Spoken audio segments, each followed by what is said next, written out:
তার সাথে আমার প্রথম দেখা হয়। তো চলতে চলতে এই যাবৎ 15 থেকে 20 বছর সময় ওনার সাথে আমি কাটিয়ে দিয়েছি।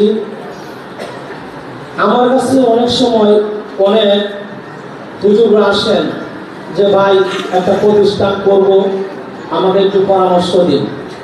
তখন আমি বলি, যদি পাঠারাতে কেউ প্রতিষ্ঠান করে সে যেন কাউসার আহমদ রহমানের কাছে যায়, কারণ সে এতটুকু জ্ঞান রাখে, তার তীক্ষ্ণ বুদ্ধি এবং বিচক্ষণতার সাথে উনি যেভাবে কাজ করে যাচ্ছেন, আলহামদুলিল্লাহ। আমি একটি কথা বলবো, যারা আজকে এই প্রতিষ্ঠানে আপনারা উপস্থিত হয়েছেন, আপনারা প্রত্যেকটি শ্রেণীকক্ষ, বাথরুম, টয়লেটগুলা, প্রস্তাবখানা ঘুরে দেখবেন। আমি ওনাকে প্রশ্ন করেছিলাম, ভাই আপনি কি কোনো ভালো ইঞ্জিনিয়ার দ্বারা কি আপনি এই টয়লেটগুলা করিয়েছেন? উনি বলেন যে না, আমি নিজেই করিয়েছি।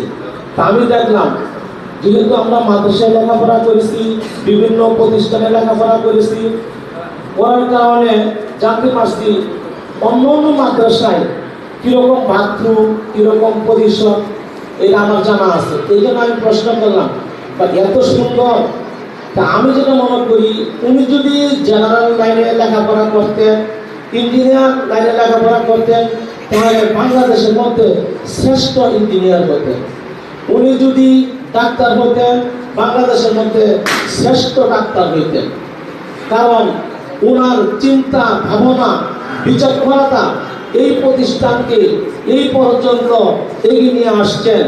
আপনারা যারা আপনাদের সন্তানদেরকে এখানে ভর্তি করেছেন, সুন্দর একটি মাদ্রাসায় ভর্তি করেছেন, অনেক সুন্দর মাদ্রাসা আছে, কিন্তু এরকম একজন প্রতিষ্ঠাতা, পরিচালক আপনি খুঁজে পাবেন না। আমি দীর্ঘ 15 দিনের মেহনতে আমি কাউসার আহমদ রহমানীকে নিয়ে আমি একটি কবিতা লিখেছি। এই কবিতাটি, আসসালামু আলাইকুম। কাউসার আহমদ রহমানীর নাম যেন এক শান্ত নদী, যে বয়ে চলে আপন গতি, স্নেহের আর মায়া জড়ানো তার প্রাণী, পাশে থাকলে সব দুঃখ যেন হার মানে।